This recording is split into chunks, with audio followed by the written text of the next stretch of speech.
অনেক ব্যথা করছে। তুমি ঠিক করে চুমুও দিতে পারো না? কি বলছিস এসব? আর ওখান দিয়ে রক্ত বের হচ্ছে কেন? তুমিই তো কামড় দিলে, আবার তুমি বলতেছো রক্ত বের হচ্ছে কেন? ন্যাকা। কখন দিলাম কামড়? চুমু দিতে গিয়ে কামড় দিছো। এভাবে চুমু দিতে গিয়ে কামড় দিলে না, বউ থাকবে না তোমার। ঘুমিয়ে আছি, হঠাৎ করে অনুভব করলাম কেউ যেন আমার ঠোঁটে চুমু খাচ্ছে আর আমার চুলগুলো আলতো করে ভুলিয়ে দিচ্ছে। আমি অনুভবকে স্বপ্ন মনে করে আমি ওকে আমার ঠোঁটের সাথে চেপে ধরি আর ঠোঁটে একটা কামড় বসিয়ে দিই। কামড় বসানোর পরেই উফ শব্দ পেলাম। পেয়ে চোখ খুলতে দেখি আমার মামাতো বোনের ঠোঁট দিয়ে রক্ত বেরোচ্ছে আর ও আমার দিকে লজ্জা লজ্জা চোখে তাকিয়ে আছে। তখন বুঝতে পারলাম আমার এগুলো স্বপ্ন ছিল না, সবগুলোই সত্যি ছিল। আমি ধমকে সুরে বললাম, তুই এখানে কি করিস আর ঠোঁট দিয়ে রক্ত বেরোচ্ছে কেন?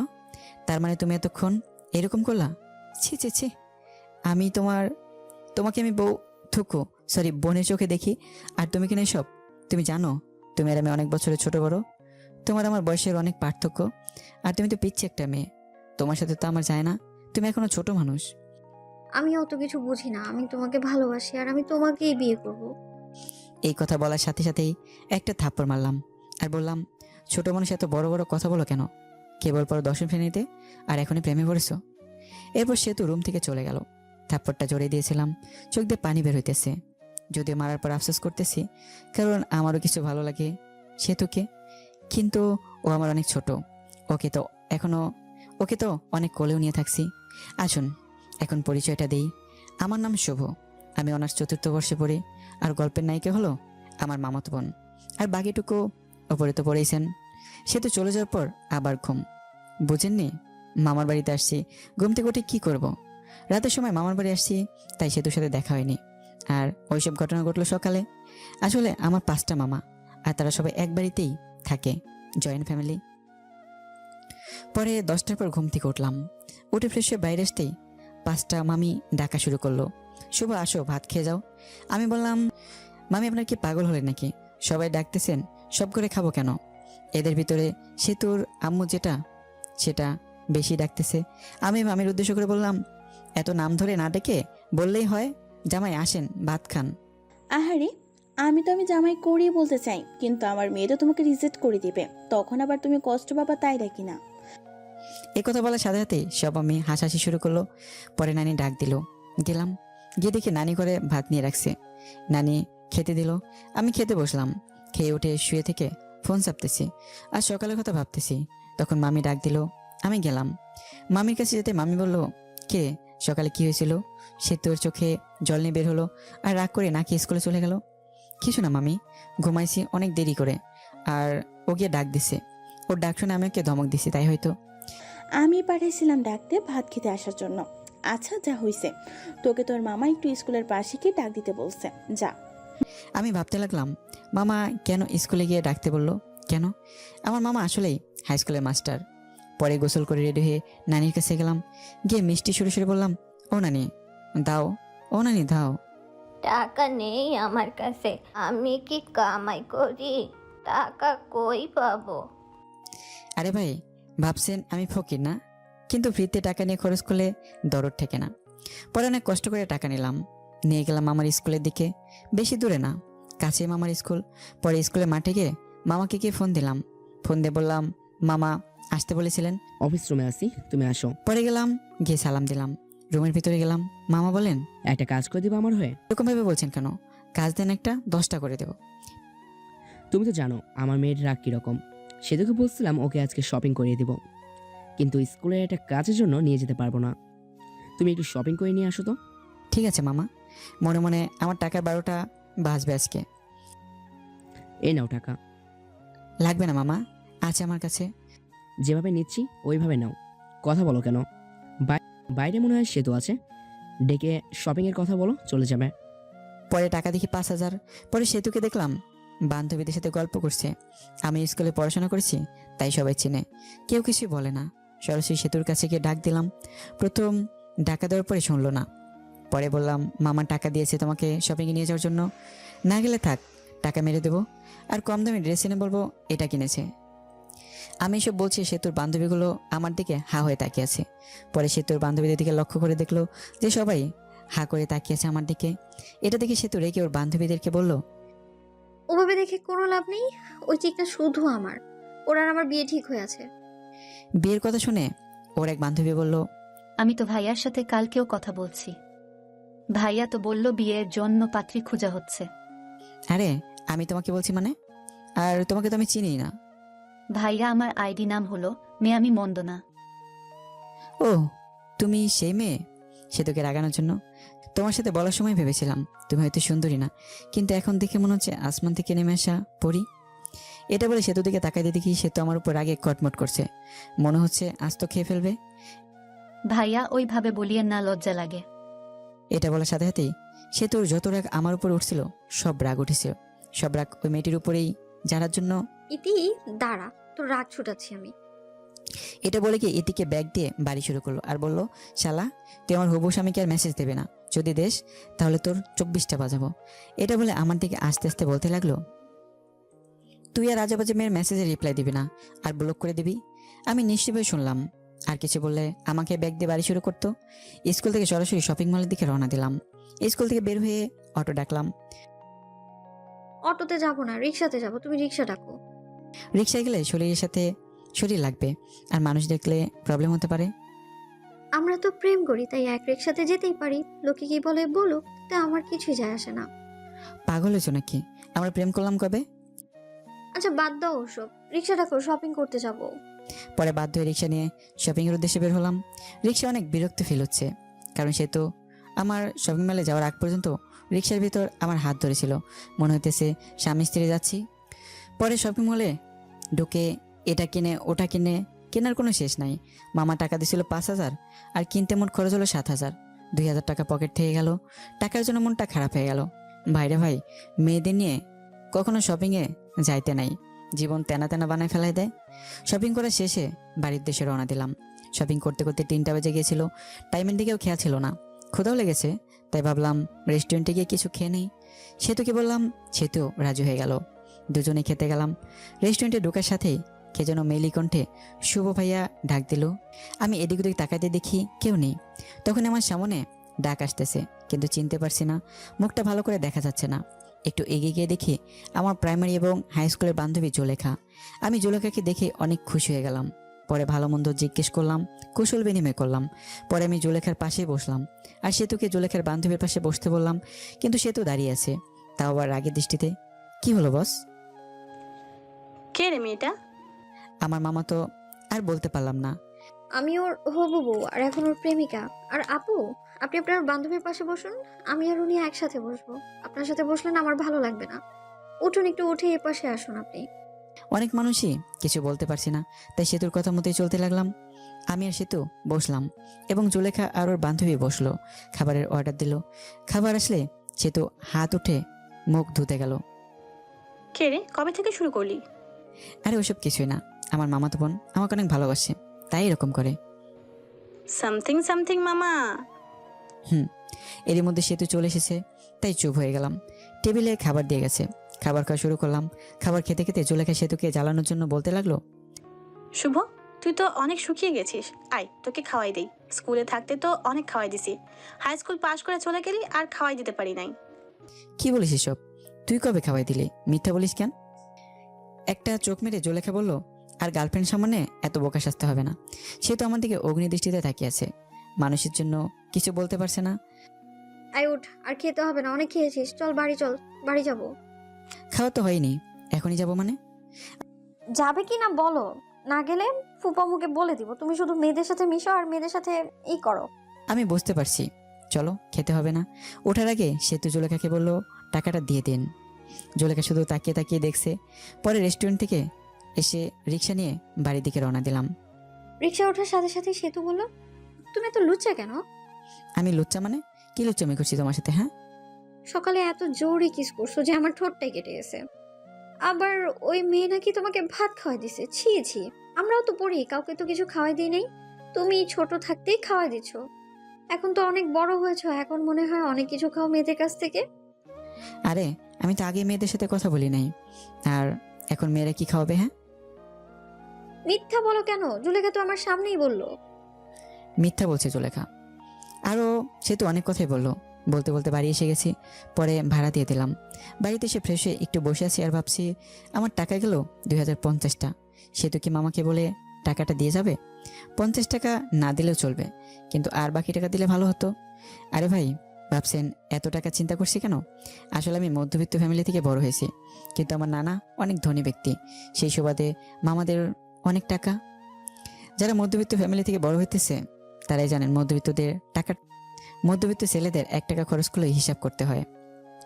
এইসব ভাবতেছি, তখনই এসে বলল, কিরে তোর মন খারাপ নাকি? না নানি, এমনিতে বসে আছি। এ বলে নানি চলে গেল। তখনই সে তো আসলো, বলল আম্মু তোমাকে ডাকে। আমি গেলাম, গিয়ে মামিকে ডাকলাম। ও মামি, ও মামি, মামি। রুমের ভিতর আয়। রুমের ভেতর যেতে মামি দেখি টেবিলের উপর নাস্তা রান্না করে রেখেছে কাউনের চাল দিয়ে। মামি ডাকলেন?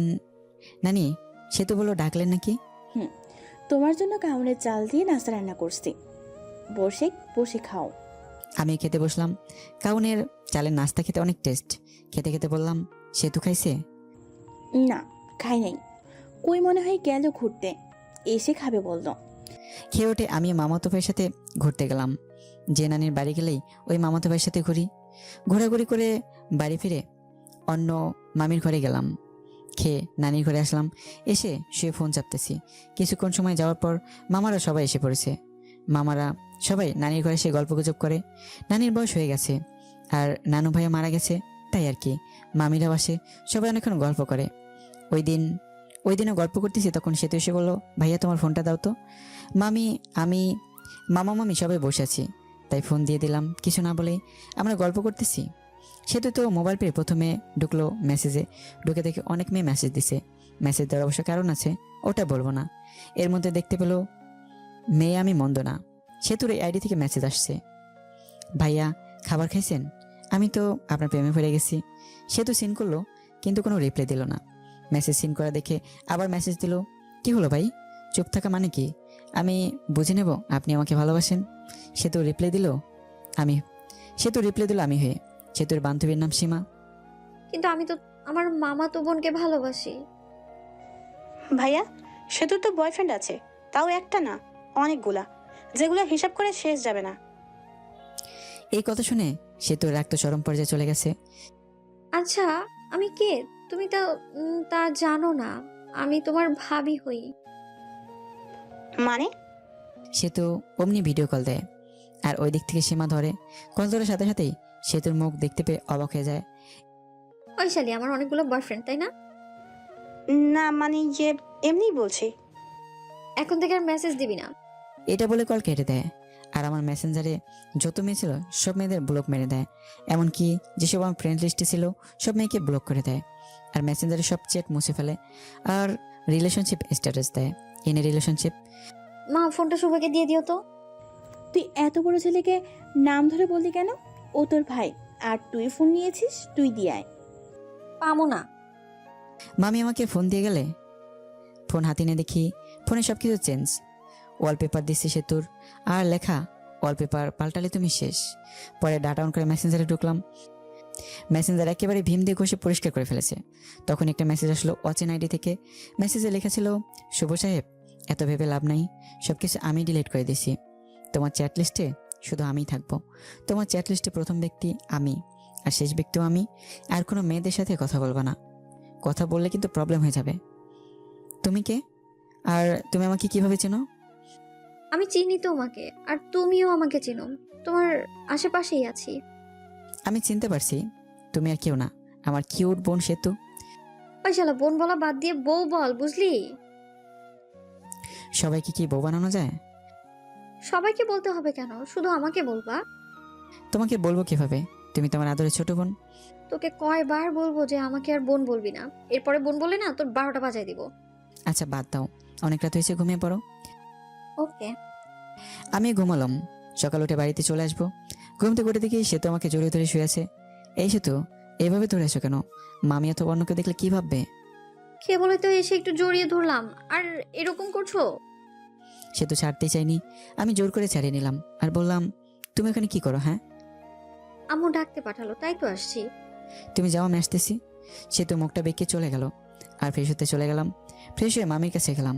দেখি মামি অনেক কিছু রান্না করছে। মামি এত কিছু রান্না করছেন, কেউ আসবে নাকি? ফাজলামি করা বন্ধ কর। তুই আসস, আসার পর যখন চলে যাবি তখন তোর জন্য প্রতিবারই রান্না করি।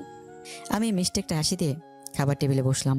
পাশে সেতু ছিল, তাই সেতুর দিকে তাকিয়ে দেখি মুখটা মলিন হয়ে গেছে। মুখ মলিন হয়েছে হয়তো আমার যাওয়ার কথা শুনে। আমি থাকলে হয়তো কিছুদিন মজা করতে পারতো আমার সাথে। রংপুর কবে চলে যাবা? মজা করার জন্য বললাম, বিয়ে না করে যাব না মামি, আব্বু পাত্রী দেখতেছে। ওমা, তাই নাকি? চোখের সামনে পাত্রী থাকতে আবার পাত্রী খোঁজা লাগে? কি রে, সে তো মনে মনে কি বলিস? আসলে বিয়ে করবা? আপনিও না মামি, বিয়ে করলে আপনারা জানবেন তো। খাবার খেয়ে রুমে এসে কাপড়গুলো ব্যাগে তুলছি, তখনই সেতু আসলো আর বলল, তোমার সাথে কিছু কথা আছে। আমি শুনতেছি, বল। আমার হাত ধরে নিয়ে খাটের উপর বসালো আর সেতু আমার সামনে দাঁড়িয়ে আছে।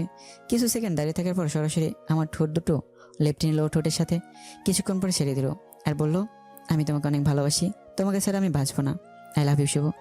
আমি স্তব্ধ হয়ে আছি, কি উত্তর দেবো ভাবতে পারছি না। আমিও সেদিকে ভালোবাসি, কিন্তু আমাদের বাস্তবতা অনেক কঠিন। আমার মামারা আমাকে অনেক বিশ্বাস করে। উত্তর দাও, কি হলো? সেতু, তুমি পাগলামি করছো কেন? তোমার আমাদের সাথে চায় না, আর আমাদের সম্পর্ক কে মেনে নেবে না। মাঝখান থেকে আমাদের যে মধুর একটা সম্পর্ক আছে, এটাও নষ্ট হয়ে যাবে। আর আমার মামা মামিদের ভালোবাসা থেকে বঞ্চিত হতে চাই না আমি। আর তোমাকে ভালোবেসে তোমাকে নিয়ে হয়তো পালিয়ে গেলাম। পালিয়ে গেলে মামা মামিদের কাছ থেকে আগের মতো ভালোবাসা পাবো না। আর তোমরা উচ্চ ফ্যামিলির মেয়ে, আর আমরা নিম্ন মধ্যবিত্ত ফ্যামিলির ছেলে। তোমার আব্বুকে বলে সে কোনো কারণে রাজি হবে না। এর ভিতরে একটা কারণ হলো আমরা নিম্ন মধ্যবিত্ত, আর আমার অনেকটা সমস্যা আছে, যেটার কারণে আমি কোনোদিনও হয়তো বিয়ে করতে পারবো না। ওই সমস্যার কারণ শুনলে তোমার আব্বু আম্মু কেউ রাজি হবে না। আশা করি তুমি বুঝতে পারছো। তুমি এখন অনেক ছোট, আগে বড় হও, তখন সব কিছু বুঝতে পারবে। তুমিও যে আমাকে ভালোবাসি বলতেছো, এটা তোমার আবেগ, যেটা বেশি দিন থাকবে না। কিছুদিন পর এই ভালোবাসা শেষ হয়ে যাবে, তখন আর আমাকে ভালো লাগবে না। তুমি তখন কলেজে যাবে, তখন তোমার অনেক বন্ধু বান্ধবী হবে, আর তোমার বন্ধুরা সবাই গার্লফ্রেন্ড বয়ফ্রেন্ড নিয়ে ঘুরতে যাবে। তুমি তো ঘুরতে পারবে না, তখন মনে হবে কার সাথে প্রেম করি, যার সাথে একদিন ঘুরতেও পারি না। কলেজে যাবা, আমার থেকে অনেক সুন্দর ছেলে দেখতে পাবা, আর তোমাকে প্রপোজ করবে, কারণ তুমি অনেক সুন্দর। আর ওই প্রপোজ পেয়ে মনে মনে বলবা, কত সুন্দর ছেলে প্রপোজ করে, আর আমি কিনা পড়ে আছি শ্যামলা একটা ছেলের কাছে। তখন আর আমাকে ভালো লাগবে না, আমাকে তোমার বোরিং মনে হবে। এই শোনো, আমি না এখন আর ছোট নেই।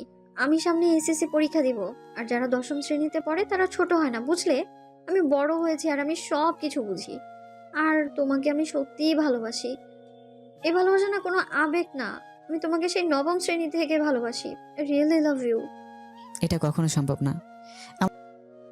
কেন সম্ভব না, বলো না। আমার অনেক বড় একটা প্রবলেম আছে। কি সমস্যা আমাকে বলো, আমি সব রকম সমস্যা মেনে নিব। তোমার মতো কত মেয়ে বললো, শুভ তোমার সমস্যা থাকলে আমি তোমাকে ভালোবাসবো, আর শোনার পরে সবাই চলে গেল। আমি যাব না, বলো। আর একটু বড় হও, তখন বলবো ভালো থেকো। আবার মনে হয় কবে আসি না আসি, দেখা হয় না হয়। এ বলে ঘর থেকে বের হয়ে আসি আর চলে যায় নানির কাছে। সব মামা মামির সাথে দেখা করে বিদায় নিয়ে আসলাম। সেতুকে একবার ভালো করে দেখলাম, দেখি সেতুর চোখে জল এসে পড়েছে। পরে আমি বাড়িতে এসে সেতুর সাথে ঘটনাগুলো সব বলি, শুধু কিসের কথা বাদ দিয়ে। আসলে আমি আর আম্মু ক্লোজ ফ্রেন্ডের মতো। আমি ছোট থেকে আম্মুর সাথে শেয়ার করি সব কিছু। পরে কিছুদিন পর রংপুর ভার্সিটিতে চলে যাই। এর মাঝে সেতুর সাথে অনেক কথা, ভালো মন্দ এগুলো জিজ্ঞেস করা হয়েছে। একদিন ভার্সিটি থেকে একটা মেয়ে বন্ধুর সাথে সেলফি তুলি আর ফেসবুকে পোস্ট করি। সেই পোস্ট সেতু দেখে ইনবক্স মাথায় তুলে ফেলে। ওই মেয়েটিকে আমার বান্ধবী। বান্ধবীতে কি হয়েছে? হ্যাঁ, ওরকম ভাবে কাছাকাছি বসে সেলফি তোলা লাগবে নাকি? আমি তোমাকে কোনো মেয়ের সাথে সহ্য করতে পারি না। এরপর যদি আবার কোনো মেয়ের সাথে সেলফি তোলো না, তাহলে আমি কিছু একটা করে ফেলবো আর দোষ দিব তোমার। আচ্ছা ঠিক আছে, বলবো না। আমার অনার্সের পরীক্ষা দেই আর সেতু এসএসসি পরীক্ষা দেয়। সেতুর সাথে আমার অনেক কথা হয়, 1 বছর বলতে পারেন যে বিএপের যেরকম কথা হয় আমরা সেরকমভাবেই কথা বলি। 1 বছর সেতু আমার কাছে অনেকবার শুনতে চাইছে আমার প্রবলেম, কিন্তু আমি বলিনি। এখন আমি চাকরি খুঁজছি আর সেতু ইন্টারে পড়ে। সেদিন সেতু জিজ্ঞেস করে, তোমার সমস্যাটা বলো। আমারও ধৈর্যের বাঁধ ভেঙে যায়। আমি সেতুকে বলি, আমি কোনোদিন বাবা হতে পারবো না, একটা অ্যাক্সিডেন্টে সমস্যা হয়, আর ডাক্তার বলে আমি কোনোদিন বাবা হতে পারবো না। সেতু শুধু মেসেজ সেন্ড করলো আর হার্ট একটা ইমোজি দিল, পরে অফলাইনে চলে যায়। আমি অবশ্য জানি কেন চলে গেল। আমার যে সমস্যা এটা জেনে কোনো মেয়ে বিয়ে করবে না, আর বিয়ে করবে বা কেন? আমি কোনোদিন থেকে মা ডাক শোনাতে পারবো না। এই যে সমস্যার কথা বললাম, এখানে কিছু কারণ আছে, গল্পে তখন জানতে পারবেন। গল্পের ভেতর টুইস্ট আনতে চাইতেছি। সেদিন সমস্যা বলার পর সে তো 3 দিন অনলাইনেই আসেনি। আমি ওকে মিস করতেছি অনেক। সে তো আমাকে অনেক কেয়ার করতো, অনেক শাসন করতো, আর তার দা মেসেজগুলো সেন্ড করতেছি। 3 দিন পর অনলাইনে আসলো, সেতু নামের পাশে সবুজ বাতিটা জ্বলে উঠলো। আমি একটা মেসেজ দিলাম, কেমন আছো? ভালো। বাড়ির সবাই কেমন আছে? ভালো। ভালো থেকো। হুম।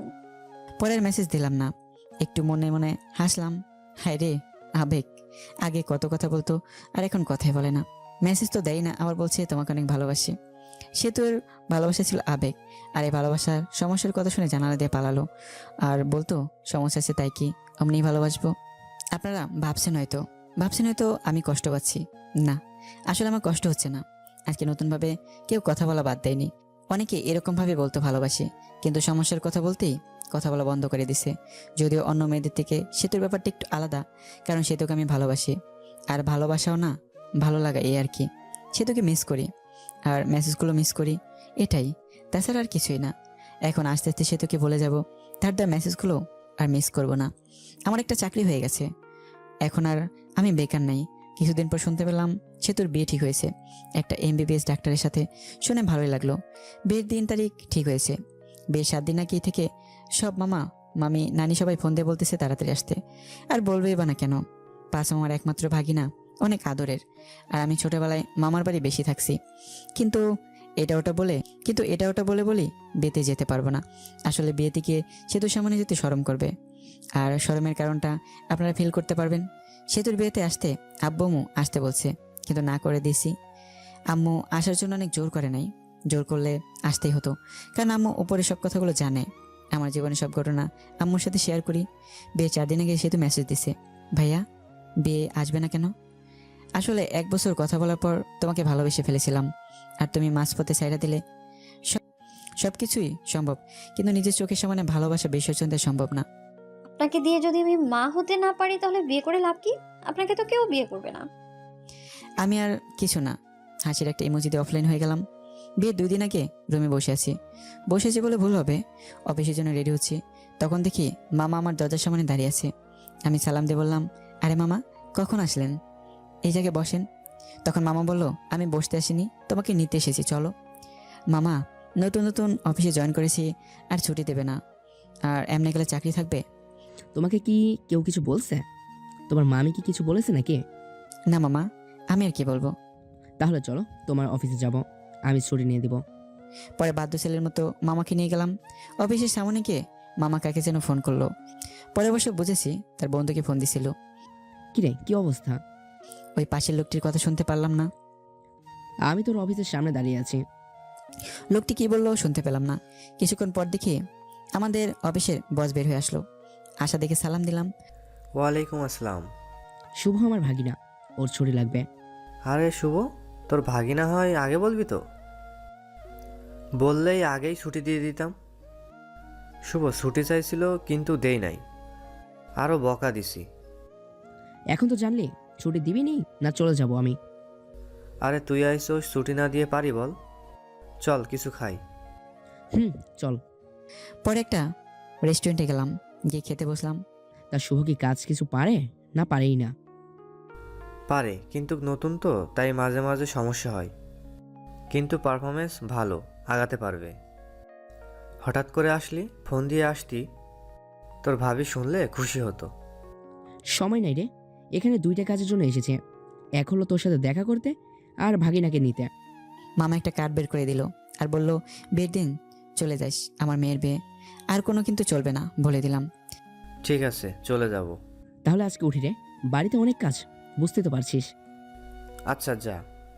পরে আমরা চলে আসলাম, এসে সরাসরি নানির বাড়ি। অনেক মানুষ, সবাই আমাকে দেখে কাছে আসলো, সবাই কথা বললো। কিছুক্ষণ পর আমার ছোট কিউট বোনটা আসলো আর বললো, আমার জন্য কি নিয়ে আইসো? কিছুই না। আমার সাথে কথা নাই, যাও।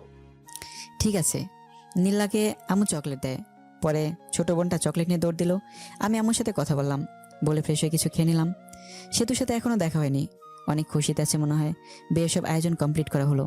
বিয়ের দিন যেটা ভাবি নাই ওই কাজটা হয়েছে। আরে ভাই, যেটা ভাবতেছেন ওটা হয় নাই। আপনারা ভাবছেন সেতুর সাথে বিয়ে হবে, কিন্তু বিয়ে হবে না। আসলে আমি মেয়েদের উপর কোনোদিনও ক্রাশ খাই নাই, বলতে পারেন কাউকে প্রথম দেখে ভালোবেসে ফেলিনি। কিন্তু সেতুর বিয়েতে একটা মেয়েকে দেখি, যাকে দেখে পুরাই ফিদা হয়ে যায়, ভালোবেসে ফেলেছি। কিন্তু মেয়েটাকে চিনি না। মামার বাড়ির আত্মীয়দের যতগুলো মেয়ে আছে সবগুলোকেই চিনি, কিন্তু এই মেয়েকে চিনলাম না। অত ভেবে লাভ নাই শুভ, আগে ভাব মেয়েটাকে কিভাবে পটানো যায়। যেভাবে হোক বিয়ের কয়দিনের ভিতরে পটাতে হবে, না পটালে হাতছাড়া হয়ে যাবে। যেভাবে সেই কাজ। দেখতে পেলাম মেয়েটা একাই বসে আছে। তার কাছে গিয়ে বসলাম, বসে বুকের বাঁ পাশে হাত দিয়ে বলতে লাগলাম, আহ ইস আপনার কোনো সমস্যা হয়েছে, ডাক্তারকে ডাক দিতে বলবো। ইস, দেখতে পারছেন বুকের বাঁ পাশে চিনচিন করছে। ডাক্তারকে ফোন করব। এই ব্যথা ডাক্তার দিয়ে ভালো হবে না, এই ব্যথা ভালো হতে হলে আপনাকে লাগবে গো, আপনাকে। আরে আপনি কি বলেন এসব? আপনি পাগল হয়েছেন নাকি? প্রেমে পড়লে যদি পাগল হতে হয় তাও হবো তোমার জন্য। কি বলেন এসব? এটা বলে মেয়েটি চলে গেল। আমি ওর চলে যাওয়ার দিকে তাকিয়ে রইলাম, ধ্যান ধরে বসে আছি। তখনই মামা বলল, শুভ ওই কাজটা করতো। কাজ করতে চলে গেলাম, কিন্তু ওই মেয়েটার মায়াবী চোখগুলো, এলোমেলো চুল, সুন্দর চাহনি, মিষ্টি মিষ্টি হাসি, সব মিলে পুরে জোস। ভাবতে লাগলাম নামটা কিভাবে শোনা যায়। বাড়িতে যতগুলো লোক আছে তাদেরকে খাবার দিতে হবে, আর আমার দায়িত্বটা হলো খাবার টেবিল ঘুরে ঘুরে দেখা। টেবিলের উপর সব কিছু রাখা হবে, সব আত্মীয়দের যা কিছু খাবে সব নিয়ে নিয়ে খাবে। এটাই দেখা লাগবে কোন জায়গায় তরকারি শেষ হলো, পানি শেষ হলো, কারো খেতে প্রবলেম হচ্ছে কিনা। এত কাজ আর বিয়েবাড়ি, এত মেয়েদের মাঝে আমার চোখ শুধু ওই মেয়েটাকেই খুঁজছে। বিয়েবাড়িতে মেয়ে পটানোর আর কথা বলার একেবারে পারফেক্ট জায়গা। অবশেষে সবাইকে খেতে দেওয়া হলো। অনেকে আসলো, কিন্তু মেয়েটা আসতেছে না। কিছুক্ষণ পর সেতুর বড় বোনের সাথে আসলো ওই মেয়েটি। পরে খাবার পরিবেশন করা হলো। আমি আসতে সেতুর বড় বোনের নাম রিধি। রিধি আপু যে টেবিলে বসেছে ওই টেবিলে গেলাম। রিধি আপুকে বললাম, একা খাচ্ছ? একলা খাবো কেন? এই যে কত মানুষ আমার আশেপাশে। আচ্ছা, আমাকে সাথে নিয়ে খেলেও তো হয়। একটা মাংসের টুকরা খাইয়ে দাও। হা কর, খাওয়াই দিতেছি। আপা, এই মেয়েটার নাম কি?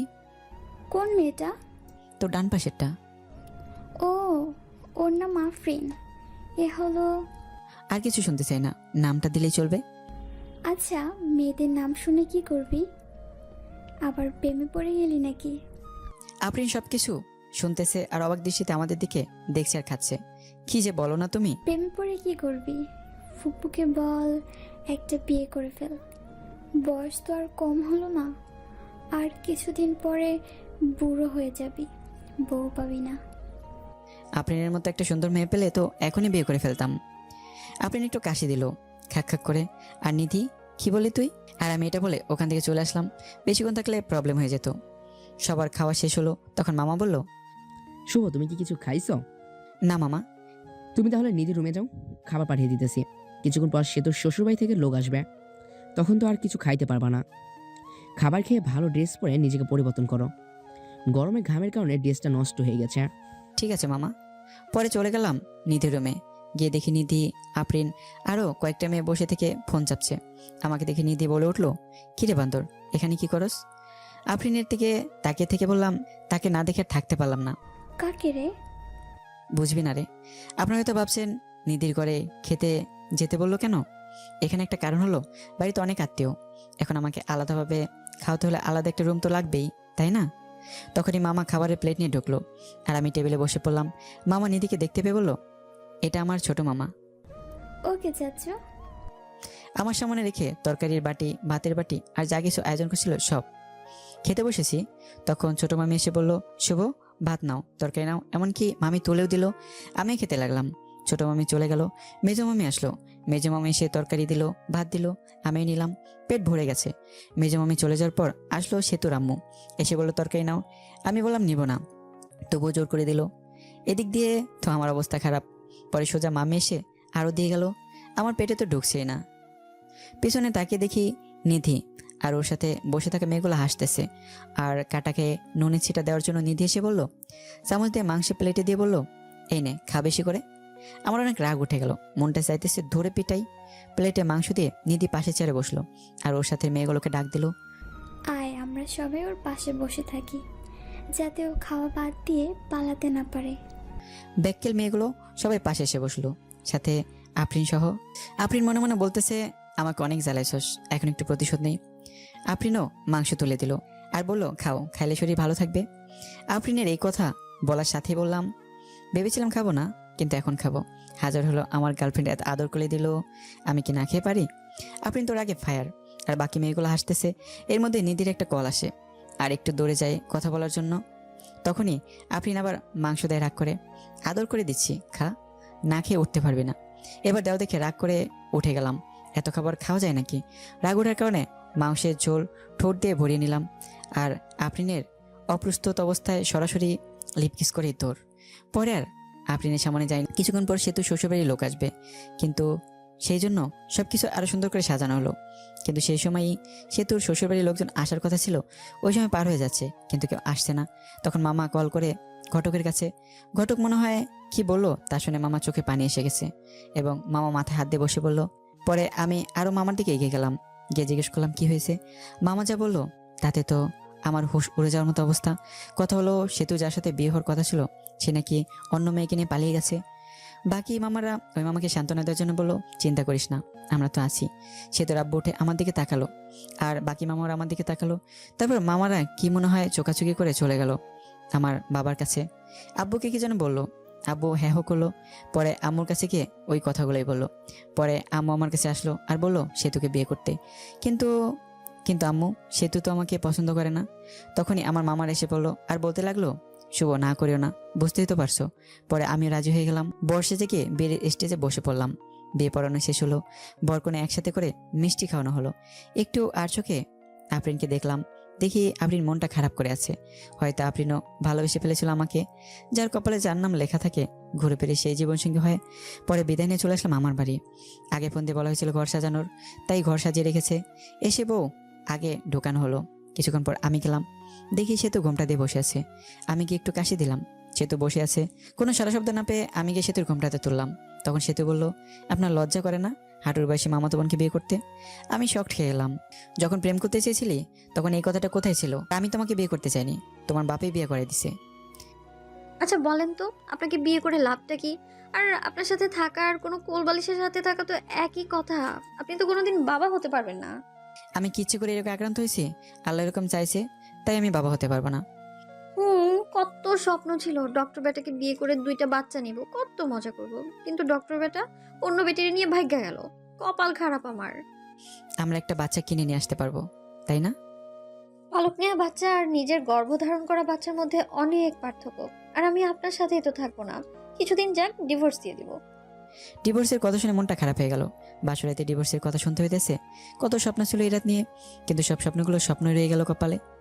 বাসরাতের কথা চিন্তা করতেছি। সেতুর দিকে তাকিয়ে দেখি সেতু ঘুমিয়ে গেছে। আমি সেতুর পাশে শুয়ে পড়লাম। সকালে সেতুকে জড়িয়ে ধরে ঘুমিয়ে আছি। আমার ঘুম সেতুর আগেই ভাঙে, কিন্তু উঠি নাই, কারণ সেতুকে জড়িয়ে শুয়ে থাকতে ভালোই লাগতেছে। তখনই সেতুর ঘুম ভেঙে গেল, আর সেতু নিজেকে ছাড়ানোর চেষ্টা করছে, কিন্তু পারছে না। কিন্তু পরে সেতু এমন একটা কাজ করলো যে কাজটা আমি ভাবতে পারিনি। সেতু আমার কাছ থেকে ছাড়াতে না পেরে গালের ভেতর চিমটি মারলো, আর আমি ও বলে উঠলাম। গালে হাত দিয়ে দেখি যে জায়গায় চিমটি দিছে ওই জায়গাতে রক্ত বেরোচ্ছে। এটা থেকে মেজাজটা খারাপ হয়ে গেল। লজ্জা করে না আপনার আমাকে জড়িয়ে ধরতে? যত সব ফালতু ছেলে, বুকে জড়িয়ে ধরে ঘুমালেই সবকিছু হয় না, সন্তান জন্ম দেওয়ার ক্ষমতাও থাকতে হয়। আমি কি বলবো না বলবো বুঝতে পারছি না। কথা বলার ভাষা হারিয়ে ফেলেছি। একজন একটা সমস্যা থাকতে পারে, তাই বলে কথায় কথায় এরকম। কিভাবে বলবো? হ্যাঁ, তাড়াতাড়ি আমাকে ডিভোর্স দিবেন। এটা শুনে আরো মেজাজ খারাপ হয়ে গেল। পরে মারলাম একটা থাপ্পড়। এত ডিভোর্স করিস কেন? হ্যাঁ, ডিভোর্স কি খুব ভালো জিনিস নাকি? ডিভোর্স দিলে আমার কিছুই হবে না। আর তোর সাথে ছেলেরা কথা বলবে, কিন্তু কেউ বিয়ে করার জন্য না, শুধু তোর দেহ লোটার জন্য। এগুলো বলে আমি চলে আসলাম বাইরে। বিয়েটা কীরকম হলো আপনারা জানেনই, তাই আমাদের বাড়িতে বেশি আয়োজন হয়নি। আমার ভালো বন্ধু আছে আমার বাড়ির পাশে, ওর নাম রবি। আমি রবিদের বাড়িতে চলে গেলাম। মনটা ভালো ছিল না, তাই game mode do not disturb চালু করে গেম খেলা শুরু করলাম আমি আর রবি। সেতুকে এসব কথা বলার পর সেতু আরও রাগ করেছে। সেতু ফ্রেশ হয়ে বাইরে এসে সবার সাথে কথা বলতেছে। আব্বু আমাকে খুঁজতেছে, কারণ সকালে একেবারে আমাকে দেখেনি। 12টার সময় গেম খেলা থেকে বের হয়ে দেখি 50টার মতো মিসড কল উঠে আছে। দেখি আম্মুর নাম্বার থেকে কল এসেছে, আব্বুও দিছে। অনেকটা অপরিচিত নাম্বার। আমি রবিদের বাড়ি থেকে বের হয়ে বাড়ির দিকে হাঁটা ধরলাম, আর অপরিচিত নাম্বারটাতে কল ব্যাক করলাম। কল রিসিভ করে কিন্তু কথা বলে না। কে আপনি? হ্যালো হ্যালো, কিন্তু কথা বলে না। কিছুক্ষণ পরে কথা বললো। আমি বলার পর চিনতে পারলাম সেতু কল দিছে। তারপর কলটা কেটে দিছি। দেখি বাড়ির কাছাকাছি এসে পড়ছি। বাড়িতে ঢোকার পরে আব্বু আম্মু জিজ্ঞেস করলো, কই গেছিলা? রবিদের বাড়িতে গেছিলাম। এই কথা বলার সাথে সাথেই শুরু হলো বকাবকি। আমি চুপচাপ সব কিছু শুনে ঘরে গেলাম, গিয়ে ফোনটা চার্জে দিলাম। ঘরে সেতু বসে আমাকে দেখে জিজ্ঞেস করলো, কই গেছিলেন এত সকালবেলা? কই গেছিলাম? তুমি শুনে কি করবা? ফোনটা চার্জ দিয়ে বাইরে এসে পড়লাম। আমাদের বাড়িতে হালকা কিছু আয়োজন করা হয়েছে। সেতুদের বাড়ি থেকে 2-3 জন লোক আসবে আমাদের নিতে। আমি ফ্রেশ হয়ে ঘরে গিয়ে শুয়ে আছি, আর সেতু বসে থেকে ফোন চাপতেছে। ফোন চার্জে, তাই টিপতেও পারছি। সেতুর দিকে তাকিয়ে আছি। ওইরকম তাকিয়ে থাকেন কেন? দেখি আমার বন্ধু গার্লফ্রেন্ড এবং আমার ন্যাংটাকালের বান্ধবী ফোন দিছে। নামটা মিথিলা। ফোন চার্জে ছিল, তাই রিসিভ করে স্পিকার বাড়িয়ে দিয়ে বললাম, কি রে শয়তান, বিয়ে করলি আর একটু বললিও না? তাতে আবার বলতি বিয়ে করার সময় তোদের ছাড়া বিয়েই করব না। হঠাৎ করে সবকিছু হয়ে গেছে, রবিকে বলা টাইম পাই নাই। রবি বলল তোর বউ দেখতে একদম বাজে। আমাকে দেখে রবির হিংসা হয়েছে, ওটা সুন্দর না তাই। আরো কি শুনলাম? কি শুনলি? শুনলাম রাতে বলে বিলাই মারতে পারিস না। বেটি, এসব কি বলস? এমনি বললাম রে। পরে কথা কই রে, ফোনে চার্জ নাই। আগে তো অনেক কথা বলতি, এখন বউ হয়েছে না, কথা বলবি কেন? বাবু রাগ করো না, রবি চিপাই নিয়ে চকলেট দিবনি। বান্দর চিপাই নিয়ে চকলেট দিবে মানে? রবিকে বল, রবি বলবনি কিভাবে চিপাই নিয়ে চকলেট দিতে হয়। এই কথা বলে ফোনটা কেটে দিলাম। আমি কেটে না দিলে কথা বলতেই থাকতো। ফোনটা রেখে সোজা হয়ে পিছনে তাকাতেই পারিনি, দেখি সেতু দাঁড়িয়ে আছে। মেয়েটা কে ছিল আর আমাকে খারাপ দেখা যায় এটা বললো কেন? মেয়েটা কে আছে তোমাকে বলবো কেন? আর যাকে দেখতে যেরকম লোকে, তো তাকে সেরকমই বলবে। তুমি ওকে বাবু বললা কেন? ভালো লাগছে তাই বলছি। আর আপনি থেকে তুমি বলছো কেন? আমি তোমার বড়, সম্মান দিয়ে কথা বলবা। ঘরে বউ রেখে অন্য মেয়ের সাথে কথা বলতে লজ্জা করে না? লজ্জা করবে কেন? তোমাকে তো ডিভোর্স দিয়ে দিব। এটা শুনে রাগ করে সেতু চলে গেল। আমি শুয়ে রইলাম। কিছুক্ষণ পর সেতুর বাড়ি থেকে লোকজন আসলো। খাওয়া দাওয়া করে শ্বশুর বাড়ির দিকে রওনা দিলাম। শ্বশুর বাড়ি যাওয়ার পর সেতুকে জ্বালানোর জন্য মেয়েদের বলতে কাছের মানুষকে জ্বালানোর সহজ উপায় হলো কাছের মানুষের সামনে অন্য মেয়েদের সাথে কথা বলা। শ্বশুর বাড়িতে যাওয়ার পর সেতুতে সব আত্মীয়রা ছিল। গিয়ে দেখে আফরিনও আছে। মেয়েটার মনটা অনেক খারাপ। কপালে যা থাকে তাই তো হয়। আমাদেরকে থাকার রুম দেওয়া হয়েছে। ওই রুমে আগে থেকেই সেতু ছিল। পরে গেলাম, গিয়ে দেখি সেতুর সব বোনগুলো একসাথে বসে আছে। আমিও তাদের সাথে যোগ দিলাম। ওদের মধ্যে থেকে একটা মেয়ে বলে উঠলো, দুলাভাই কত হ্যান্ডসাম। ও মা, তাই নাকি? তুমিও তো অনেক কিউট। সেতুর সাথে বিয়ে না হলে তোমাকে বিয়ে করতাম। সবাই এসে দিল। তখন আরেকটা মেয়ে বললো, দুলাভাই সেতুকে হানিমুনে কই নিয়ে যাবেন? সেতুকে নিয়ে হানিমুনে যে কি হবে? হানিমুনে তো শালিদের নিয়ে যেতে হয়, তাহলে মজা বেশি হয়। আমি তো ভাবছি সেতুকে রেখে তোমাদের সবাইকে নিয়ে হানিমুনে যাব। আহারে, সেতুকে রাইখে গেলে সে তো কষ্ট পাইব। সেতু আনরোমান্টিক একটা মেয়ে। সেতুকে নিয়ে হানিমুনে গেলে টাকাটাই নষ্ট। তা না, তোমরা অনেক রোমান্টিক মনে হইতেছে। সেতুর দিকে তাকে দেখি সেতু সাপের মতো ফোঁস করতেছে। যা তোরা সবাই যা, ঘর থেকে বের হ, আমি ঘুমাবো, অনেক ঘুম পাচ্ছে। চলে যাচ্ছি, তোর স্বামীর ভাগ আমি নিব না। এই বলে সবাই চলে গেল। সেতু দরজা আটকে দিল আর আমার কাছে এসে বলতে লাগলো, ছি ছি, অন্য মেয়েকে হানিমুনে নিয়ে যেতে চাই, শরম করে না? বুঝলাম না, আমি তোদের সাথে মজা করে বলছি। পরে সেতু শুয়ে পড়লো। আমি শুয়ে থেকে গেম খেলতেছি ফুল সাউন্ড দিয়ে, যেন সেতু ঘুমোতে না পারে। বাইরে গিয়ে গেম খেলো না, আমার ঘুমের সমস্যা হচ্ছে। সমস্যা হলে অন্য ঘরে গিয়ে ঘুমাও। সেতু পরে ফোনটা নিয়ে রেখে দিল। আমি বাচ্চাদের মতো শুয়ে রইলাম। এভাবেই ঝগড়া, সেতুর অপমান। আমি কোনোদিনও বাবা হতে পারবো না। সে ডিভোর্স চায় প্রতিদিন, আমি কিছুই বলি না। 7 দিন শুনলাম এসব। এখন রংপুর চলে যাচ্ছি অফিসে, সেতুকে রেখেই যাচ্ছি। পরে সবকিছু ঠিক করে সেতুকে নিয়ে যাব। সবার কাছ থেকে বিদায় নিয়ে এলাম। এখন সেতুর কাছে গেলাম। ভালোভাবে থেকো আর দোয়া করো আমার জন্য। দোয়া করে কি হবে? তুমি মরলেই আমি খুশি হব। তুমি এটা বলতে পারলে? যেটা সত্যি সেটাই বললাম। আমি আর কিছু না বলে চলে আসলাম। হাসি মুখে বের হয়ে আম্মু আমার কাছ থেকে বিদায় নিলাম। কিন্তু ওই সময় আমার খুব কষ্ট হচ্ছিল। মনে হচ্ছিল যে আমি কান্না করি। আমি এত বিরক্ত হয়ে গেছি যে কেউ একজন আমাকে মারার কথা বলছে। ভিতরে কষ্ট আর বাইরে হাসি নিয়ে চলে গেলাম চাকরি করতে। সকালে গাড়িতে গেছি, তাড়াতাড়ি পৌঁছেছি। রাতে আম্মুর এই জায়গায় কল দিয়েছিলাম। আম্মুকে জিজ্ঞেস করছি সেতুর কথা। সেতুকেও ফোন দিয়েছিলাম কিন্তু রিসিভ করেনি, কেটে দিছে। পরের দিন সকালে উঠে অফিসের জন্য রেডি হয়ে অফিসে গেলাম। যাওয়ার পরে পিয়ন এসে বলল, ম্যাডাম আপনাকে ডাকলো। আমি ভাবতে লাগলাম আগে তো স্যার ছিল, এখন ম্যাডাম কই থেকে আসলো। বাবা বাবি বাদ দিয়ে গেলাম ম্যাডামের রুমের সামনে। গিয়েই, ম্যাডাম আসতে পারি? আসেন। আমি ভিতরে গিয়ে ম্যাডামকে দেখে তো অবাক, কারণ ম্যাডাম আর কেউই নয়, বিয়েবাড়ির সে আফরিনকে দেখে ভয় পেয়ে গেলাম। বিয়েবাড়িতে যা কিছু করছি চাকরি থেকে বের করে দেয় নাকি আবার। ভয় ভয়ে কাছে গিয়ে, আপনি আমাকে ডেকেছেন ম্যাডাম? তা কেমন আছেন? আর আপনার বউ কেমন আছে? আমি ভালো আছি। আর আমার বউ ভালো আছে। ভালো থাকলেই ভালো। ম্যাডাম, সেদিনের ভুলগুলোর জন্য আমি দুঃখিত, মাফ করে দেবেন। ওসব আমি ভুলে গেছি। আপনার বউকে সাথে নিয়ে এসেছেন? না, কিছুদিন পর নিয়ে আসবো। নিয়ে আসলে আমাদের বাড়িতে নিয়ে আসেন সময় করে। আপনি বসের কি হন? আপনার বস আমার বাবা হয়। এমনি আপনার সাথে দেখা এবং অফিসটা ঘুরে দেখতে এসেছি। ম্যাডাম, তাহলে আসি, অনেক কাজ করতে হবে, অনেকদিন পর আসলাম তো, দেখতেই তো পারছেন। এরপর কোনোদিন দেখা হলে ম্যাডাম বলবা না, নাম ধরে বলবা এবং তুমি করে বলবা। ফুল পড়ছো না একটু কি করে? জি। পরে আসলাম কেবিনে। কেবিনে বসে কাজ করা শুরু করলাম। কাজ শেষ করে ম্যাচের দিকে রওনা দিলাম। আজকে অফিস ছুটির আগে বের হয়েছি, কারণ হলো একটা বাসা খুঁজে বের করতে হবে। ম্যাচে তো আর বউ নিয়ে থাকা যাবে না। বাসা খুঁজে পেলাম, বাসা ঠিক করে ম্যাচে ফিরলাম। পরের দিন বাসায় শিফট হব। এখন বাসা থেকে অফিস যাওয়া আসা করি। আমি রংপুরে এসেছি 7 দিন হয়ে গেছে। এই 7 দিনে সেতুকে কল মেসেজ দিছি, কিন্তু কোনো রিপ্লাই পাইনি। একদিন সেতু, আব্বাম্মু এবং সেতুর আব্বাম্মু সবাই একসাথে বসে গল্প করছিল। তখন সেতু সবাইকে একটা প্রশ্ন করে, আম্মু, ওর কি কোনোদিন বড় কোনো অ্যাক্সিডেন্ট হয়েছিল? না, শুভ তো খুব সাবধানে চলাচল করে। সবাই নাই করলো, কারণ আমার তো অ্যাক্সিডেন্ট হয়নি। কিন্তু ও তো বললো ওর একটা বড় অ্যাক্সিডেন্ট হয়েছিল, তারপর থেকে ও বাবা হওয়ার ক্ষমতা হারিয়ে ফেলেছে। তোমার সাথে মজা করার জন্য বলেছে এসব। ও তো কোনো ডাক্তার দেখানোর জন্য হাসপাতালে যায়নি। আমি তো অনেক বড় ভুল করে ফেলেছি। কি ভুল? আমি তো শুভর কথা বিশ্বাস করে শুভর সাথে অনেক খারাপ ব্যবহার করেছি। শুভর কাছ থেকে ক্ষমা চেয়ে নিও, তাহলেই হবে। পরে সেতু ওইখান থেকে চলে আসে আর ঘরে এসে ভাবতে লাগে পুরনো কথা। এখন আমাকে কিভাবে পটানো যায় সেটাই ভাবতে হবে। আমাকে জানানো যাবে না যে ওই সব জানে। ওকে যখন আমি এতটাই ভালোবাসি এর কথা বলেছিলাম, ও তখন বলেছিল এটা আবেগ। আমি তো কত কিছুই বলেছিলাম, তারপরে তো আমি কত খারাপ ব্যবহার করলাম। এখন শুভকে আমায় মেনে নেবে? এখন শুভ ভালোবাসার কথা বললে কি ভাববে? শুভর সাথে তো আমি এই কয়দিনে কথা বলিনি। অনেকবার ফোন দিচ্ছে, আমি তো ফোনটা ধরিনি। পরে তো আবার ফোন দিবেই, তখন কথা বলবো। এসবই ভাবলো সেতু। এখন আমি আর সেতুকে কল দেই না। উকিলের সাথে কথা বলছি ডিভোর্সের ব্যাপারে। সে যত দ্রুত সম্ভব উকিল কাজটা করে দিতে চাইছে। 7 দিন চলে যায়, তবু সেতুকে একবার কল দেয়নি। সেতু আমাকে কল দেয়নি। সেতুর এখন আর ভালো লাগে না।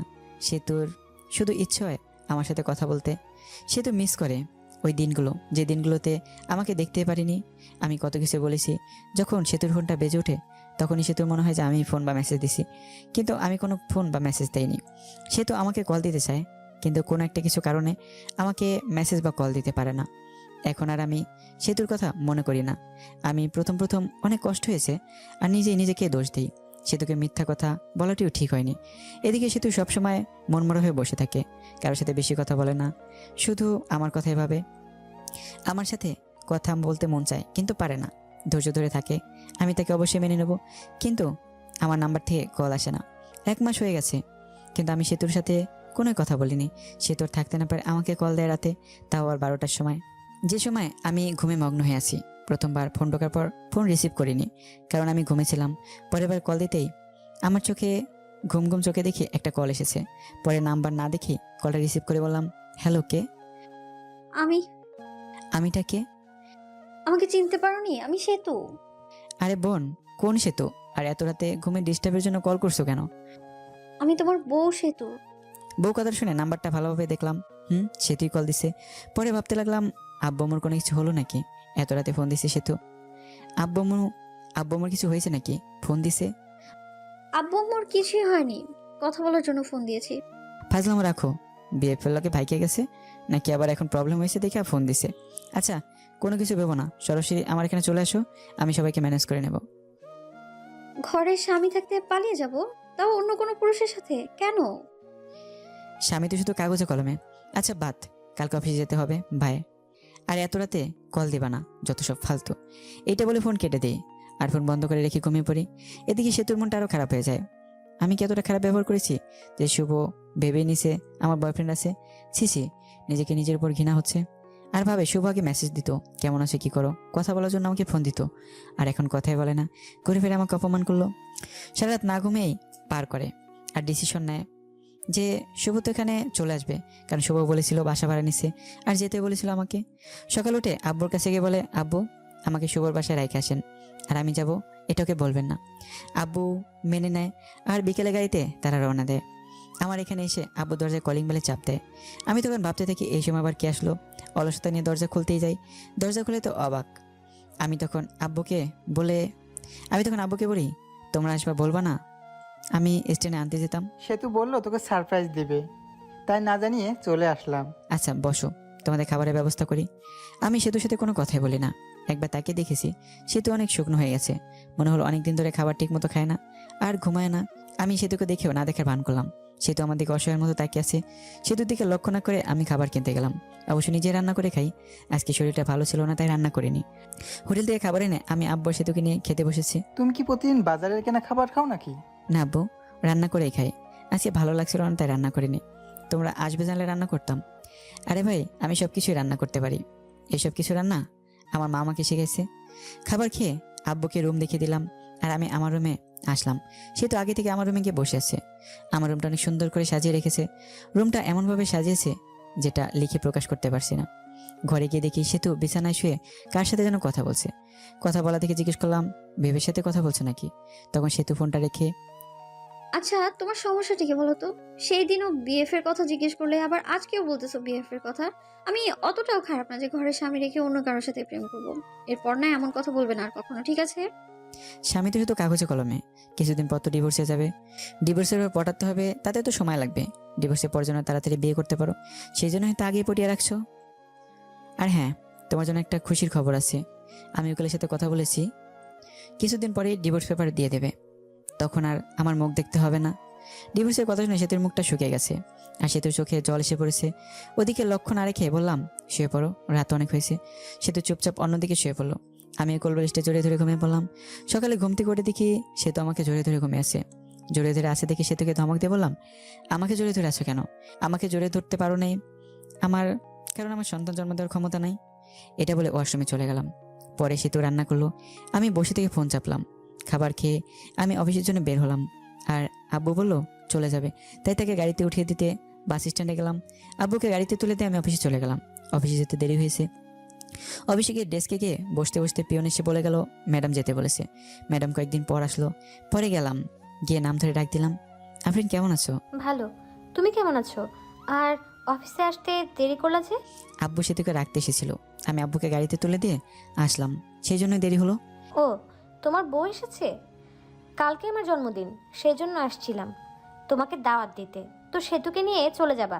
আমাদের বাড়িতে না গেলে কিন্তু আমি কেক কাটবো না, বলে দিলাম। আরে তোমার জন্মদিনে আমি না যাই, আমি তো আগেই যাব। হাসিটা অনেক সুন্দর। ঘরে বউ রেখে আরেকজনকে ইমপ্রেস করার চেষ্টা নাকি শুভ সাহেব? না, যেটা সত্যি ওটাই বললাম। হুম, আমি তাহলে যাই, কাজ আছে। ঠিক আছে, যাও। পরে এসে কাজ করতে লাগলাম।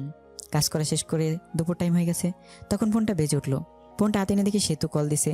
রিসিভ করার ইচ্ছে না থাকা সত্ত্বেও কলটা রিসিভ করলাম। হ্যালো, কে? আমি। ফোন দিছো কেন? দুপুরে খাবার খাইছো? খাইলেই কি আর না খাইলেই কি? আমার অনেক কিছু। তোমার সাথে কথা বলার সময় নাই। এই বলে ফোনটা কেটে দিলাম। আপনারা ভাবছেন সেতুর সাথে এরকম ভাবে কথা বলছি কেন? সেতু যেদিন আমাকে মরে যাওয়ার কথা বলেছিল, সেদিন থেকে সেতু আমার মন থেকে উঠে গেছে। মন থেকে এবার উঠে গেলে ওই মনে ওই মানুষটিকে বসানো যায় না। দুপুরের খাবার খেয়ে আবার কাজ করা শুরু করলাম। কাজ শেষ করে বাড়িতে গেলাম। যাওয়ার পর সেতুকে বললাম, আমি কিছু কেনাকাটা করতে যাব, তোমার কি কিছু লাগবে?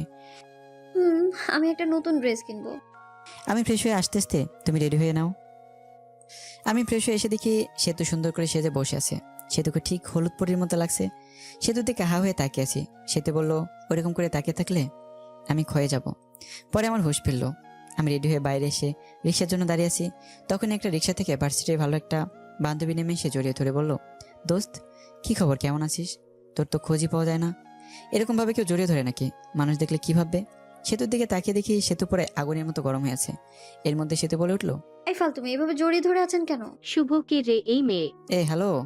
আমি হলাম ওর বিয়ে করাবো। তুই বিয়ে করলি কবে? আমাকে একটু জানাইলিও না। আপনারা জানাই কি হবে? ওর থেকে 2 ফিট দূরে গিয়ে দাঁড়ান। শুভ ভাবি এরকম করে কথা বলছে কেন? ওর একটু রাগ বেশি তো, পরে তোর সাথে কথা বলি রে। বান্ধবী চলে গেল। ওই মেয়েটা আপনাকে জড়িয়ে ধরলো কেন? ছি ছি ছি, আপনার লজ্জা করে না ঘরে বউ রেখে অন্য একটা মেয়ের সাথে এসব করতে? না জানি কত মেয়ের সাথে এরকম করেন আপনি। আমাকে দেখে কি লুচ্চা মনে হয়? হ্যাঁ, এর কোনো মেয়ের সাথে কি করি না করি সেটা আমার একান্তই ব্যাপার। এখন আর তোমার একান্ত ব্যাপার নেই, কারণ তোমার বউ আছে, আর বউটা হলাম আমি। তুমি তো আমাকে স্বামী হিসেবে মানোই না।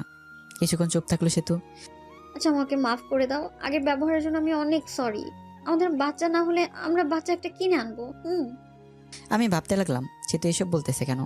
আমি তো আগে তো খারাপ ব্যবহার করতো না, ও জেনে ফেলেছে যে আমি ওর সাথে মিথ্যে বলেছি। কি ভাবো? মার্কেটে চলে আসছি, চলো শপিং করি। পরে কিছু কেনাকাটা করলাম, আর আপনার জন্য একটা গিফট কিনলাম। সেতুর জামা কাপড় কিনলো, কিনে বাসায় এসে আমাদের রাখা জিনিসগুলো রেখে সরাসরি চলে গেলাম আফরিনদের বাড়ি। গিয়ে দেখি অনেক সুন্দর করে সাজানো। যদিও জন্মদিন পালন করা আমি পছন্দ করি না। আমরা বাড়ির ভিতরে ঢুকতে আঙ্কেল আন্টি আফরিন আমাদেরকে দেখে খুশি হয়ে গেছে। সেতুকে দেখেও আরো বেশি খুশি হয়েছে। সেতু আফরিনের সাথে চলে গেল, আর আমি একা একা বসে আছি, কারণ আমার পরিচিত কেউ নাই। বসে বসে গল্প লিখতেছিলাম। আসার সময় অবশ্য সময় পেলে গল্প লিখি। তখন একটা মেয়ে এসে বলল, আপনি শুভ ভাইয়া না? আমি শুভ, আপনাকে চিনতে পারলাম না। আমি আপনার একজন গল্প পাঠক, আপনার সাথে অনেক কথা হয়েছে মেসেজে। মনে মনে বললাম, আমি তো অনেক মেয়ের সাথেই কথা বলি, এটা আবার কি? আপনার গল্পগুলো অনেক সুন্দর, আমি তো আপনার প্রেমে পড়ে গেছি। আমার প্রেমে মানে? এখন তো তুমি পিচ্চি মামাতো বোন গল্প লিখছো, এই গল্পটাও অনেক অনেক সুন্দর। শুক্রিয়া। আপনার সাথে একটা সেলফি তুলি? আমি কি কোনো ভিআইপি ব্যক্তি নাকি যে সেলফি তুলতে হবে? তুলতে হবে। মেয়েটি যে সেলফি তুলতে এলো তখনই সেতু এসে ওই মেয়েকে ধাক্কা দিয়ে ফেলে দেয় আর বলে, এই তোমার সমস্যা কি? হ্যাঁ, এতক্ষণ কথা বলছো, ভালো কথা, তাই বলে শরীরের উপরে সেভাবে সেলফি তুলতে হবে? ভাইয়া, কে উনি? পিচ্ছি মামাতো বোন, আমার বউ। আপনি লিখেছেন সে তো আপনাকে দেখতে পায় না আর ভালোবাসে না। ভালো না বাসলে তো এরকম রিয়েক্ট করতো না। এখন হয়তো ভালোবাসে। মেয়েটি চলে গেল। আমি চলে গেছি আর অন্য মেয়ের সাথে টাঙ্কি মারা শুরু করছো না? এখন থেকে আমার সাথেই বসে থাকবা। রাত 11টার সময় আমি, সেতু, আফরিন আর আফরিনের কিছু বান্ধবী বসে মজা করছি। হ্যালো ফ্রেন্ডস, তোমাদের একটা কথা বলবো। তোমাদেরকে বলেছিলাম আমি কারো প্রেমে পড়েছি, কিন্তু নামটা বলি নাই। আজকে নামটা আমি বলবো। তাকে আমি প্রথম দেখেই ভালোবেসে ফেলেছিলাম। শুভ সেতু, আমার এখানে আসো তো একটু। আমি আর সেতু গেলাম। তখন শুভ, এই যে একে দেখছো, একে দেখেই ভালোবেসে ফেলেছিলাম, কিন্তু ভালোবাসাটা মনে রয়ে গেছে, কারণ এই যে মেয়েটা সেতু, সেতু হলো শুভর বউ। এটা বলেই আফরিন ঢুলতে ঢুলতে চলে গেল। অনেক ড্রিঙ্ক করেছে হয়তো, ওর কথাগুলো নিজের ওপর নিজেরই অনেক রাগ উঠে গেল। শালার কেন যেসব করতে গেলাম। পরে আমরা চলে আসি আর ভাবতে লাগি, সেটা কি সত্যি আমাকে ভালোবাসে? যদি ভালো নাই বাসতো তাহলে তো মেয়েদের সাথে কথা বলার সময় জেলাস ফিল হতো না। ভাবতে ভাবতে বাসায় চলে আসি। পরের দিন অফিস বন্ধ ছিল। আমার মাথায় একটা কথায় ঘুরপাক খাচ্ছে, সেতু কি সত্যি আমাকে ভালোবাসে? পরের দিন অফিস বন্ধ থাকায় সেতু বলে, চলো একটু ঘুরে আসি, তুমি তো আমাকে নিয়ে একটু ঘুরতেও যাও না। আমি রাজি হয়ে যাই, ঘুরতে যাই। সেতুর সাথে ঘুরতে ভালোই লাগছিল। সেতুকে ফুচকা খাওয়াই দিছি, আরও অনেক অনেক রোমান্টিকভাবে দিনটা পার করলাম। 2 দিন কেটে দিয়েছি, কিন্তু সেতুর সাথে খারাপ ব্যবহার করিনি, বরং রোমান্টিকভাবেই দিনগুলো পার করেছি। হঠাৎ করে একদিন অফিস থেকে তাড়াতাড়ি চলে আসি, কারণ বাড়িতে এসে ফ্রেশ হয়ে আবার কোম্পানি কাজের জন্য বাইরে যাব। দরজা এসে ধাক্কা দিতে দরজা খুলে গেল। ঘরে ঢুকে দেখি সেতু মনে হয় কারোর সাথে কথা বলছে। মিষ্টি মিষ্টি এসে কথা শোনার জন্য কোনো রকম শব্দ না করে ওর কাছে গেলাম। জানিস, শুভ তো মনে হয় আমাকে মেনে নিয়েছে। শুভ জানে না যে আমি ওর মিথ্যে কথা ধরে ফেলেছি। আমি জানি ওর কোনো সমস্যা নেই। আমি এই কথা শুনে বুঝতে পারলাম ও সব কিছু জেনে ফেলেছে, যে আমি সন্তান দিতে পারবো না, এটা মিথ্যা কথা। আমি নতুন একটা আইডিয়া বের করলাম, কারণ সেতু আমাকে এখনো ফুলফিলভাবে ভালোবাসেনি। কোনো শব্দ না করে একটু পিছিয়ে এসে সেতুকে ডাক দিলাম। সেতু ফোনটা কেটে দিয়ে আমাকে জিজ্ঞেস করলো, তুমি এত তাড়াতাড়ি এসছো? আসতে সমস্যা হয়েছে? না, সমস্যা হবে কেন? আর আমি আরো খুশি হয়েছি তোমার সাথে বেশি সময় কাটাতে পেরে। আসাতে সমস্যা হয়েছে।